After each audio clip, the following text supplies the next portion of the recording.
ছুটির দিনে রাজধানীর বাজার পরিস্থিতি জানাতে যুক্ত হচ্ছেন সহকর্মী সাদাত হাবিবি। সেতু সরবরাহ কেমন রয়েছে বাজারে, পাশাপাশি গত সপ্তাহের তুলনায় এ সপ্তাহে বাজারের পণ্যের যে দরদাম সেটি বেড়েছে নাকি কমেছে জানতে চাই আপনার কাছে। রাজিউর, আমি আপনাকে একদম সহজ কথায় যদি বলি, যারা আমাদেরকে এই মুহূর্তে দেখছেন তাদের জন্য বাজারে পটল, মিষ্টি কুমড়া, পেঁপে এবং আলু, এই 4টি সবজি 50 টাকার নিচে বিক্রি হচ্ছে। একদম সহজ কথা। এর মধ্যে আলু 30 টাকা, পেঁপে 50 টাকায় বিক্রি হচ্ছে, পটল 40 টাকায় এবং মিষ্টি কুমড়া 30 টাকা 40 টাকায়। এর বাইরে কোনো সবজির দাম 50 টাকার নিচে নাই কেজি প্রতি। সব কিছুর দাম আসলে বেশি। এবং আমি যদি তুলনা করি তাহলে কী দিয়ে তুলনা করবো, এই যে একবারে সবচেয়ে ছোট সাইজের যে লাউ দেখছেন সেটির দামও 80 টাকা হাঁকানো হচ্ছে। গত সপ্তাহে একটা প্রমাণ সাইজের মানে বড় একটা লাউয়ের দামও 80 টাকা ছিল না। একটু দোকানের সাথে কথা বলতে চাই। বাজারে সব কিছুর দাম এত বেশি, আপনারা কি পাইকারিতে বেশি দামে পাচ্ছেন এরকম? জি জি জি, দাম অনেক বাড়তি বাড়ার দাম, পাইকারি বলেছে দাম কমান যাবে না, অনেক রেট, আমরা মাল পাই না, মালের রেট বেশি।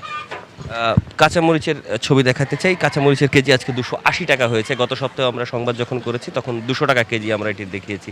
এর বাইরে যে সকল সবজি আপনারা দেখছেন তার মানে সিংহভাগের, যেমন ধরেন বেগুনের কেজি গত সপ্তাহে 80-100 গেছে, আজকে 120 থেকে 140 টাকাও আমরা বিক্রি করতে দেখছি। কাঁচামরিচের দাম আপনাদেরকে বললাম, তবে পেঁয়াজের দাম, আলুর দাম সেগুলো স্থিতিশীল রয়েছে। একটু পোলট্রি মুরগি দেখাতে চাই। পোলট্রি মুরগির বাজার বৃষ্টির পর থেকেই অস্থির হয়ে রয়েছে গত সপ্তাহ 2 দিন ধরে।